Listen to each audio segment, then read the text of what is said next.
जो 2-3 वीडियो हमने इसमें देखा, उसमें ये देखा कि किस तरह से जो एथनिक कंपोजिशन था श्रीलंका का, किस तरह से एथनिक कंपोजिशन था बेल्जियम का, वहाँ पे क्या समस्या थी, ये सारा चीज़ हमने डिस्कस कर लिया है। और किस तरह से एकोमोडेशन किया गया बेल्जियम में और किस तरह से श्रीलंका में, और उसके क्या परिणाम आए। हमने देखा कि श्रीलंका में जो समस्या है वो सॉल्व नहीं हुआ, सिविल वार तक की स्थिति पहुंच गई, और किस तरह से मामला वहां उलझ गया। और बेल्जियम में किस तरह से समझदारी से प्रॉब्लम को सॉल्व किया गया और वहां पर फिर कोई विवाद नहीं हुआ। तो जिसमें हम ये समझ पाए कि पावर शेयरिंग क्यों जरूरी है, कि ये किस तरह से समस्याओं को सॉल्व करता है और देश की एकता और अखंडता को बनाए रखने में सहायक होता है। तो अभी हम लोग जो पढ़ने वाले हैं, एक क्वेश्चन है, ये इस तरह से डायरेक्ट क्वेश्चन भी आता है कि why power sharing is desirable. यह क्वेश्चन इस तरह से पूछ देता है कि what is difference between prudential reason and moral reason for the power sharing. तो ये दोनों तरह से क्वेश्चन पूछे जा सकते हैं और आंसर एक ही होगा दोनों का, इसलिए इसे ध्यान में रखना है। ये टॉपिक जो है कि why power sharing is desirable, क्यों पावर शेयरिंग जरूरी है, क्यों हम लोग चाहते हैं पावर शेयरिंग करना। तो इसके लिए 2 रीजन रिस्पॉन्सिबल है। पावर शेयरिंग 2 रीजन के लिए जरूरी है। पावर शेयरिंग डिजायरेबल इसलिए है क्योंकि इसके लिए 2 रीजन है, प्रूडेंशियल रीजन और मॉरल रीजन। पहले समझते हैं कि प्रूडेंशियल रीजन और मॉरल रीजन क्या है। ठीक है, प्रूडेंशियल मतलब होता है सावधानी, युक्तिपरक, सोच समझकर अपना जो लाभ है हानि है इसका कैलकुलेशन करके लिया गया डिसीजन प्रूडेंशियल रीजन होता है। जैसे कि मान लें कि हमारा देश जो है वो बहुत बड़ा है, ठीक है, और इसमें अलग अलग कम्युनिटी रहते हैं, अलग अलग धर्म के, अलग अलग लैंग्वेज बोलने वाले लोग, अलग अलग जाति के लोग, बहुत सारे डाइवर्सिटी है यहाँ, और सबको मिलाकर एक साथ चलना, इस तरह से डिसीजन लेना, पावर को इस तरह से शेयर करना कि भविष्य में कभी कोई दिक्कत ना हो, काफी सोच समझकर कि हर समुदाय को। आपने देखा होगा कि जो पार्लियामेंट है वहां पे एससीज का सीट रिजर्व है, एसटीज का सीट रिजर्व है, महिलाओं को भी सीट दिया गया है, उसका भी सीट रिजर्व कई जगह हो गया है। तो ये क्या होता है कि हम ये सोच समझकर ये कदम उठाया कि ये डिसीजन लिया गया कि भविष्य में कोई विवाद ना हो, है ना। अगर विवाद होगा तो इनस्टेबिलिटी होगी, पॉलिटिकल इनस्टेबिलिटी होगी, वायलेंस होगा। उस समस्या को रिड्यूस करने के लिए पहले से ही सोच समझकर कि वो समस्या खड़ी ही ना हो, उसके लिए सोच समझकर जो डिसीजन लिया गया वो प्रूडेंशियल रीजन होता है। समझ गए? युक्तिपरक रीजन, सोच समझकर लिया गया निर्णय। जैसे कि अब हम घर का एग्जांपल लेते हैं। मान लीजिए कि आप घर में हैं, 2 भाई हैं, फादर नौकरी में है, रिटायर हो गए, पेंशन उनको मिलता है। एक तरह से समझ लीजिए 2 भाई हैं आप लोग, फादर नौकरी में है, रिटायर हो गया, अब वो उनको पेंशन मिल रहा है। एक बड़ा भाई जो है उसको नौकरी लग गया, छोटा भाई का नौकरी नहीं लग पाया, वो घर पे ही रहता है। तो फादर जो प्रॉपर्टी है उसको इस तरह से बांटे कि भविष्य में कोई विवाद दोनों भाई में नहीं हो। ऐसा नहीं लगे, छोटे भाई को ये नहीं लगे कि फादर ने उसके साथ मतलब कि जस्टिफाई नहीं किया, न्याय नहीं किया। और काफी सोच समझकर भविष्य को देखते हुए वो इस तरह से संपत्ति का विभाजन करते हैं कि किसी को कोई दिक्कत नहीं हो। ठीक है, अगर एक बेटे का अगर ज्यादा पक्ष ले लेते हैं तो दूसरा बेटा नाराज हो जाता है। तो इस तरह से बांटे कि दोनों को कभी कोई दिक्कत महसूस ना हो, उनको लगे कि बहुत अच्छा किया गया, पापा ने बहुत अच्छा किया।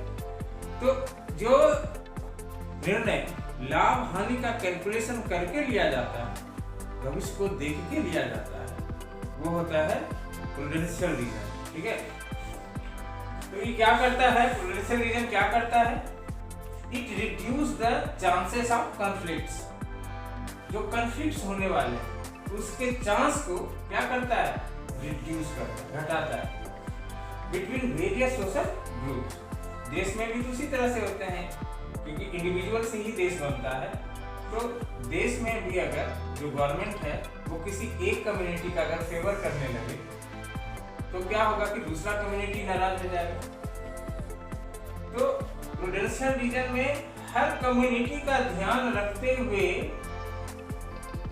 उस डिसीजन लिया जाता है, पावर को शेयर किया जाता है, जो आने वाले कॉन्फ्लिक्ट को रिड्यूस करता है। ठीक है।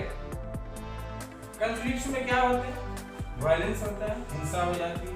कॉन्फ्लिक्ट्स का मतलब ही समझ लीजिए कि कॉन्फ्लिक्ट्स क्या होता है, वायलेंस हो जाते हैं, जगह जगह कोई हिंसा हो जाती है किसी बात को लेकर, या political instability.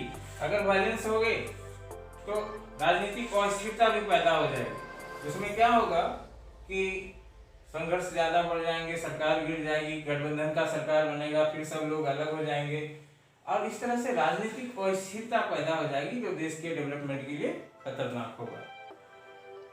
Power sharing is good way to ensure political stability. Power sharing बहुत अच्छा तरीका है राजनीतिक अस्थिरता को बनाए रखने के लिए।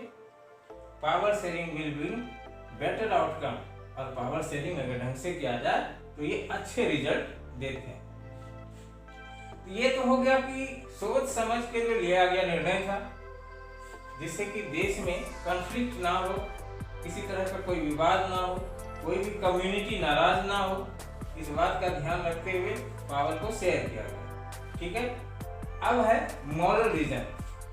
जैसे कि मॉरल रीजन है कि नैतिक जो रीजन है हमारा, जो नैतिकता है हमारे अंदर। मान लीजिए कि हम कहते हैं कि हम बहुत अच्छे हैं, हम अच्छे हैं, सब लोगों को बताते हैं कि हम अच्छे हैं, लेकिन अगर कोई हम गलत काम करते हैं तो फिर वो अच्छे का डिफिनेशन खत्म हो जाएगा। उसी तरह से हम पूरी दुनिया को बताते हैं कि हमारा देश डेमोक्रेटिक है, डेमोक्रेटिक है, सब जगह बोलते हैं डेमोक्रेसी है हमारे यहाँ, हम डेमोक्रेटिक वे में चलते हैं। तो डेमोक्रेसी होने के नाते हमारी ये नैतिक जिम्मेदारी है कि हम पावर को शेयर करें। सिर्फ बोलने से नहीं होगा, उसे हकीकत में दिखाना भी होगा, पावर को शेयर भी करना होगा। ये हमारा मॉरल रीजन बनता है। नैतिक ऐसा हमें करना चाहिए। अगर हम डेमोक्रेसी हैं, डेमोक्रेटिक वे में चलते हैं, ये हमारा मॉरल दायित्व, रिस्पॉन्सिबिलिटी है कि हम पावर को शेयर करें। People have a right to be consulted on how they have governed. लोगों को ये अधिकार है जानने का, जो गवर्नमेंट उस पर शासन कर रही है, कि वो उनके शासन किस तरह से करेंगे। मान लीजिए कि कोई लॉज बनाया जाता है, कोई कानून बनाया जाता है, तो कानून बनाने से पहले उसे जनता की समस्या को समझना होगा ना। अगर वो नहीं समझेंगे तो वो किस तरह से कानून बनाएंगे। तो समझना भी जरूरी है, और जो जनता है उनसे कंसल्ट भी करना पड़ता है, तब जाके वो बनाया जाता है। और ये सारा चीज आता है moral reason. Moral reason of power sharing emphasizes the very act of power sharing is valuable. अगर moral reason जो है वो पावर शेयरिंग पर जोर डालता है, उस पर दबाव डालता है कि हमारा ये नैतिक जिम्मेदारी है पावर शेयरिंग करना, और ये हमारे लिए, देश के लिए वैल्यूबल होता है। तो मॉरल रीजन और प्रूडेंशियल रीजन आपने, हमको लगता है कि आप समझ लिए होंगे। ठीक है। और इसमें अगर कहीं थोड़ा सा भी अगर दिक्कत लगता है तो आप जरूर पूछना कि कहाँ पे नहीं समझ में आया। और जो ये आगे है, एक जो आपका जो एक केस स्टडी टाइप का है, वह है खलील्स डायलेमा, खलील का उलझन। ये आप जरूर पढ़ना, उससे आपको थोड़ा सा और समझ में आएगा ये क्लियर कि खलील का उलझन क्या था। ठीक है, ये आप पढ़ लोगे। अब जो लास्ट टॉपिक है, लास्ट वीडियो जो बनेगा इस टॉपिक पर, वो होगा फॉर्म्स ऑफ पावर शेयरिंग।